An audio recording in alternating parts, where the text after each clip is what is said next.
Chandannagar police commissionerate কর্তৃক উন্নতমানের চেতক এবং ব্রাভো মোবাইল ইউনিটের উদ্বোধন হলো। চন্দননগর পুলিশ কমিশনারেটে চন্দননগর পুলিশ লাইনে আয়োজিত এক অনুষ্ঠানের মাধ্যমে 25টি চেতক মোবাইল গাড়ি এবং 25টি ব্রাভো মোবাইল মোটরসাইকেলের সমন্বয়ে গঠিত উন্নতমানের মোবাইল ইউনিটের উদ্বোধন হলো। Chandannagar police commissionerate police commissioner Sunil Kumar যাদবের হাত ধরে কর্মসূচির সূচনা হয়। অনুষ্ঠানে উপস্থিত ছিলেন হুগলির জেলাশাসক খুরশিদ আলী কাদরি, চন্দননগরের বিধায়ক দীপাঞ্জন গুহ, চুঁচুড়ার বিধায়ক সুবীর নাগ।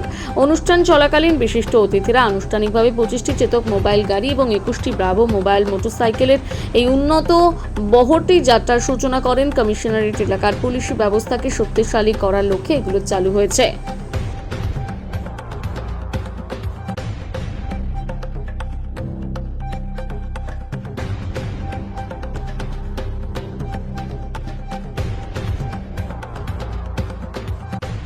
পঁচিশ খানা ব্রাভো মোবাইল কমান্ড করছেন, তাদের সবাইকে আমি স্বাগত জানাই।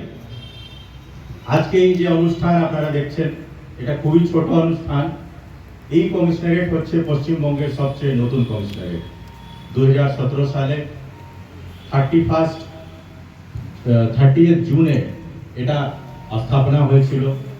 তারপর থেকে আমরা ধাপে ধাপে এগিয়ে যাচ্ছি। অনেকটাই আমাদের রিফর্মস হলো, অনেকটাই আমাদের ইনফ্রাস্ট্রাকচার হলো। এখানে জয়েন করার পরে আমি একটা জিনিস দেখলাম কি এই কমিশনারেটটা এখনো কিন্তু রুরাল আরবান মিক্স হিসাবেই আছে, পুরোপুরি এখনো আরবানের দিকে হয়নি। তার যে সবচেয়ে বড় ঘাটতি যেটা পেলাম সেটা হচ্ছে পুলিশ কন্ট্রোল রুমের সাথে, যেটা আমাদের চুঁচুড়া পুলিশ লাইনে রয়েছে। পুরো কমিশনারেট এরিয়াতে সব গাড়ির সাথে কথাই বলা যায় না।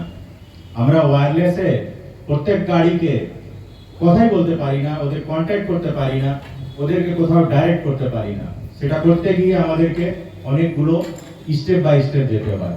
আমাদেরকে প্রথমে থানাকে বলতে হয় ওয়্যারলেসে, থানা থেকে ওয়্যারলেসে গাড়িগুলো বলা হয়, বা এখান থেকে আমরা শ্রীরামপুর কন্ট্রোলকে বলি, শ্রীরামপুরে আমাদের একটা সাব ডিভিশন কন্ট্রোল রুম রয়েছে, ওখান থেকে গাড়িগুলোকে ডাইরেকশন দেওয়া হয়। তো এইবার আমরা ভাবলাম, আরে গাড়িগুলোর উপরে কোনো চিহ্ন নেই, কোনো স্টিকার নেই, মানে এমনি গাড়ি দাঁড়িয়ে আছে, কেউ বুঝতে পারবে না এটা পুলিশের গাড়ি নাকি প্রাইভেট গাড়ি। কোনো একটা ঘটনা ঘটে গেলে কেউ খুঁজে হয়তো খুঁজতে হবে ওর একটাই কি পুলিশের গাড়ি আছে কি বা পুলিশ আছে কি এখানে। তো এইসব ভিজিবিলিটি, কমিউনিকেশন, এই দুটো আমাদের টার্গেটে ছিল।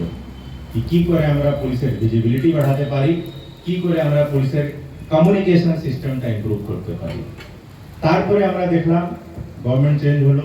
গভর্নমেন্ট চেঞ্জ হয়ে যাওয়ার পরে নিউ ক্রিমিনাল ল, যেটাকে আমরা বলি শর্ট ফর্মে NCL, নিউ ক্রিমিনাল ল যখন এনফোর্স হয়েছে 1 জুলাই 2024 থেকে, আমরা কিন্তু পুরোপুরি এনফোর্স করতে পারিনি পশ্চিমবাংলায়। এখন যখন আমরা এনফোর্স করতে গেলাম তখন আমরা দেখলাম অনেকগুলো ডিজিটাল ইনোভেশনস রয়েছে। যে ডিজিটাল ইনোভেশনস গুলোকে আমাদেরকে মানুষের কাছে পৌঁছাতে গিয়ে, মানুষকে ভালো পরিষেবা দিতে গিয়ে ওদের একটা অ্যাওয়ারনেস করা দরকার আছে। তো আজকে আমরা যেটা সবচেয়ে বেশি ক্রাইম আর ভবিষ্যতে যে ক্রাইম সেটা হচ্ছে সাইবার ক্রাইম, সেই ক্রাইমের যে হেল্পলাইন 1930, এই হেল্পলাইনটা অনেকেই জানেন না। কারো কাছে একটা সাইবার প্রতারণা বা চিটিং হয়ে গেলে ওনারা ঘুরে বেড়ান, কোথায় যাব, কি করব, সাইবার স্পেসে বুঝতে পারছে না। কেউ কেউ হয়তো কোনো হেল্পলাইনে ফোন করলো, বা কেউ কেউ যারা একটু শিক্ষিত আছে তারা cybercrime.gov.in নামে একটা পোর্টাল আছে, ওখানে করলো। কিন্তু মোটামুটি ওদের কাজটা 20-30% মতন হয়, আর 80-70% হয় না। তো আমরা আজকে প্রত্যেক আমাদের গাড়ির উপরে যতগুলো আমাদের হেল্পলাইন, সাইবার হেল্পলাইন 1930, আমাদের ইমার্জেন্সি যতগুলো 100 ছিল for police, 100 to ambulance, fire, সবকটা ইন্টিগ্রেট করে একটা ERSS, emergency response service system যেটা হয়েছে 112, এই সিঙ্গেল হেল্পলাইনটা আমাদের 1-1.5 বছর ধরে চলছে, কিন্তু মানুষ জানে না। মানুষ এখনো 100 নম্বরে চেষ্টা করে ফোন করার, সেটা গিয়ে আবার 112তেই যায়, আর কখনো কখনো কোথাও যায় না, দেখা যায় ফোন কানেক্ট হচ্ছে না। তো এই যে 112 হেল্পলাইন, সেটা আমাদের প্রত্যেক গাড়ির উপরে আমরা স্ট্যাম্পিং করে দিয়েছি, যাতে মানুষ এটা পড়ে, ইমার্জেন্সি কোনো হলে 112তে ফোন করতে পারে। মহিলা সুরক্ষা, বাচ্চাদের সুরক্ষা, কারো কোনো সমস্যা হলে ওরা গিয়ে 112কে যদি ডায়াল করে ওরা নিশ্চয়ই সুরাহা পাবে। তো তো এই যে কাজ, তারপরে আমাদের কন্ট্রোল রুম একটা হোয়াটসঅ্যাপ নাম্বার আমরা এখানে লঞ্চ করেছি। আগে ইলেকশনের সময় লঞ্চ করা হয়েছিল, কিন্তু ওই নাম্বারটা অতটা পপুলারিটি পায়নি। তো আমরা প্রত্যেক গাড়িতে আমাদের কন্ট্রোল রুমের হোয়াটসঅ্যাপ নাম্বারটাও পেস্টিং করে দিয়েছি। এছাড়া আমরা ভিতরে যেটা কমিউনিকেশন সিস্টেমটাকে আমরা অনেক জায়গায় যেখানে পৌঁছাতো না, সেখানে হাই ব্যান্ড ফ্রিকোয়েন্সিতে আমরা লো ব্যান্ড থেকে কনভার্ট করে এখন আমাদের কানেক্টিভিটি পুরো কমিশনারেটের সব থানার প্রান্তিক জায়গাতেও এখানে কন্ট্রোল রুম থেকে করা যায়, এই ব্যবস্থাটা আমরা করতে পেরেছি। আমরা প্রথমে আমাদের ঘরের জিনিসগুলো গুছাচ্ছি। আমরা জানি সরকার আমাদেরকে আরো কিছু গাড়ি দেবে, অলরেডি অনেক কোটি টাকা স্যাংশন হচ্ছে, কিন্তু এইগুলো আসতে সময় লাগবে। তো আমাদের আগে থেকে যা রিসোর্স ছিল সেই রিসোর্সটাকেই আমরা একটু গুছিয়ে একটু সুন্দর করে বানিয়ে যাতে মানুষকে ভালো পরিষেবা দেওয়া হয়, সেটার জন্য আজকে উদ্যোগ নিয়ে আমরা আজকে এটা করতে চলেছি। এর থেকে বেশি আর আমি কিছু বলবো না। এখানে অনেক গণ্যমান্য ব্যক্তি উপস্থিত রয়েছেন, তাদেরকে আমি রিকোয়েস্ট করব ওনাদের বক্তব্যে আমরা যদি এই উদ্যোগটাকে নিয়ে শুনতে পারি। ওনারাও অনেক প্রচেষ্টা করবেন, ওনারাও আমাদের অনেক হেল্প লাগবে, কারণ আমরা ফাইনালি ওদের এরিয়াতেই, ওদের পাবলিককেই, এই পুরো পশ্চিম বাংলার মধ্যে আমাদের যে হুগলি আরবান এরিয়া, তাদেরকেই পরিষেবা দিতে এখানে আমরা সবাই উপস্থিত আছি। ধন্যবাদ। আমাকে সিপি স্যার যখন বললেন যে এরকম চেতক এবং গ্রেভো তার এখানে ফ্ল্যাগ অফ হবে, আসতে হবে সার্ভ 10, ঠিক আছে, একদম সার্ভ 10-এ ঢুকতে হবে। এটা বড় উদ্যোগ এবং নামটাও চেতক দেওয়া হয়েছে। চেতকের একটা ইতিহাসও আছে, সেটা আজকে আর বলছি না, আপনারা সবাই জানেন। এবং আমি বিশেষভাবে আরেকটা নাম উল্লেখ করা উচিত, সেটা হচ্ছে সঞ্চালক বরুণ ঘোষ। বরুণদা যখন সঞ্চালন করছে, সরকার আসার পর প্রথম যেটা আমি ফার্স্ট ডে বলেছিলাম, আমাকে আইসি স্যার ফোন করেছিলেন, তখন আমি সার্টিফিকেট হাতে পাইনি, একটা ইনসিডেন্ট ঘটেছিল।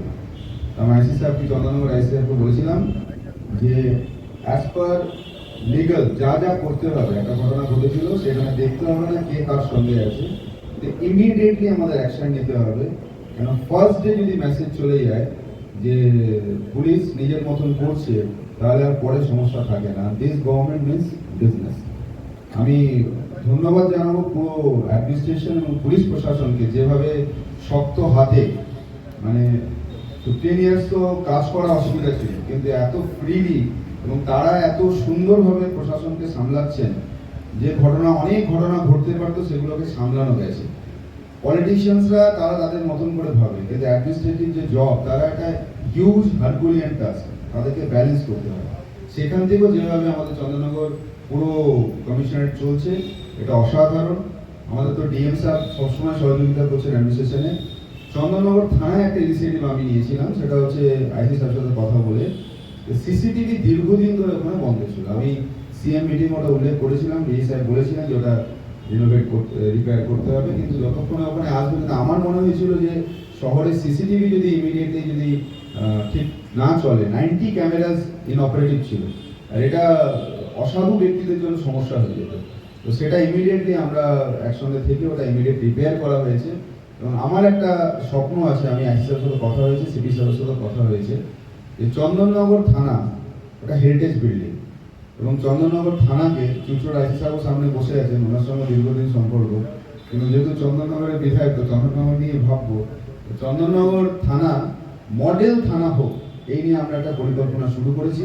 এবং আমার বিশ্বাস যে চন্দননগর থানা আগামী দিনে আমাদের পুরো হুগলি এবং ওয়েস্ট বেঙ্গলের মধ্যে আলাদা রকম জায়গায় যাবে, এই বিশ্বাসটা আমি রাখছি। সকলকে ধন্যবাদ। সেই পরিষেবা, সেই সেবার কথাই তুললেন এবং পুলিশের পাশে থাকার অধিকার নিয়ে উনি কথা বললেন। আমরা জানি সিসিটিভি থাকলে সত্যি আমার আন্তরিক অভিনন্দন। সিপি সাহেব যে চিন্তাভাবনা করে এই চেতক আর বেভো পেট্রোলিংয়ের জন্য যে ব্যবস্থা করেছেন, এটা আমাদের শহরকে সুরক্ষিত করতে অনেক কাজে লাগবে। এটা খুব সত্যি কথা যে দীর্ঘদিন ধরে নানা রকমভাবে আমার এই শহর চুচুড়া সহ আমাদের এই কমিশনারেটে বিভিন্ন জায়গায় নানা রকম অসামাজিক কাজ হচ্ছে বা হয়, সেটাকে দ্রুত মানে খবর পাওয়ার সাথে সাথেই তার উপর অ্যাকশন নেওয়ার জন্য এই পেট্রোলিং ব্যবস্থা আমাদের খুব উপকারে লাগবে। এবং আমার এতদ অঞ্চলের মা বোনেরা তথা যে সমস্ত অসামাজিক কাজ হয় সব কিছুই বন্ধ করতে আমরা দৃঢ় করি। একটা জিনিস ভাবতে হবে যে আজকের দিনেও অনেক জায়গায় আমরা দেখছি কিছু মানুষ যারা নেশার দ্রব্য শুধু সাপ্লাই করছে না, সেটাকে আরও বেশি করে মানুষের মধ্যে জনপ্রিয় করে তোলবার চেষ্টা হচ্ছে। তো এরকম প্রচুর খবর আসে, সেগুলো ওনাদের কাছেও যায়, ওনারাও সেটা বুঝেছেন বলেই এই ব্যবস্থা করেছেন। আমি আশা রাখব আমাদের এই শহর নেশা মুক্ত থাকবে। কোনো রকম, যেটা আমাদের কাছে গর্ব করে আমরা বলছি যে আমাদের এই বিধানসভায় কোথাও জুয়া সাট্টা কোনো কিছু আমরা চালাতে দিচ্ছি না, অনলাইন জুয়া। আমি আশা রাখবো যেভাবে প্রশাসন নিজেদের এইভাবে সমাজকে সংস্কার করবার জন্য যে কঠোর ভাবনা নিয়েছেন, আমরা এটাকে বজায় রাখতে পারবো। শুধু বজায় রাখতে পারবো তাই নয়, কোনো রকম অন্যায়ের সাথে আমরা জিরো টলারেন্স, আমরা কোনো রকম অন্যায়ের সাথে আপোষ করব না। যতটা সম্ভব আমরা সব দুর্নীতিকেই মুক্ত রাখবার চেষ্টা করব। তার সাথে আমার পুরো অ্যাডমিনিস্ট্রেশন আমার সাথে আছে, আমাদের সাথে আছে। সরকারও সমস্ত রকম দুর্নীতি বন্ধ করবার জন্য জিরো টলারেন্স নিয়েছে। আশা রাখবো আমরা সবাই সফল হব, এবং তার সাথে সাথে শুধু অ্যাডমিনিস্ট্রেশন নয়, মানুষকেও অনেক বেশি সজাগ হতে হবে। কোথাও কিছু দেখলে যাতে সরাসরি পুলিশকে সূচনা দেয়, খবর দেয়, যাতে সেটা তারা দ্রুততার সাথে আটকাতে পারে। সকলকে আমার অনেক অভিনন্দন এবং সবাইকে আমি ধন্যবাদ। অ্যাজ অফ নাও গভর্নমেন্ট যে পলিসি নিয়েছে, zero tolerance two corruption, zero tolerance two syndicate, zero tolerance two cut money, এই নিয়ে অলরেডি গভর্নমেন্ট কিছু হেল্পলাইন নম্বর দিয়েছে। তার সঙ্গে সঙ্গে এক্সিস্টিং কিছু হেল্পলাইন নম্বর আছে। সাইবার ফ্রড নিয়ে হেল্পলাইন নাম্বার আছে, যে এমকড যে নারকোটিক্স অ্যান্ড ড্রাগস আছে তার নিয়ে একটা হেল্পলাইন নাম্বার আছে, চাইল্ড হেল্পলাইন নাম্বার আছে। আমি স্যারকে রিকোয়েস্ট করছি যদি এক জায়গায় এই সমস্ত যে ইম্পর্টেন্ট নাম্বারস আছে মিডিয়া থ্রু শেয়ার করা যাবে, ইট উইল ইজ আউট, যে পাবলিক ইজিলি কাকে কোথায় ফোন করতে হবে এ ফ্যাসিলিটেট হয়ে যাবে। আমি জাস্ট দু-তিন কথা বলতে চাই। আমাদের এখানে জয়েন হওয়ার পরে এসআইআর, ইলেকশন, তার মাঝখানে আমাদের মহরম ছিল, তার মাঝখানে আমাদের রথযাত্রা রিসেন্টলি হয়েছে, বিভিন্ন বড় বড় প্রোগ্রাম হয়েছে এখানে। সেখানে আমাদের যে চন্দননগর পুলিশ কমিশনারেট যেরকম কাজ করেছে, আমি তাকে ধন্যবাদ জানাচ্ছি, প্লাস তাকে ধন্যবাদ জানাচ্ছি। খুবই কঠিন ব্যাপার ছিল, খুবই কঠিন ব্যাপার ছিল, কিন্তু এখানে যেরকম কাজ করা হয়েছে, প্লাস আমাদের যে পার্সোনাল যে ইকুয়েশন আছে উইথ স্যার, আমি জাস্ট একটাই কথা বলতে পারবো, extremely extremely serious about his work. একদম যে ডিটেইলে যায় প্রত্যেকটি ইস্যু যে আছে, until and unless he is not satisfied himself কি আমি ভাবে কাজ করব, প্লাস সেখানে কি আউটকাম আসতে পারে, I think he keeps on following those issues.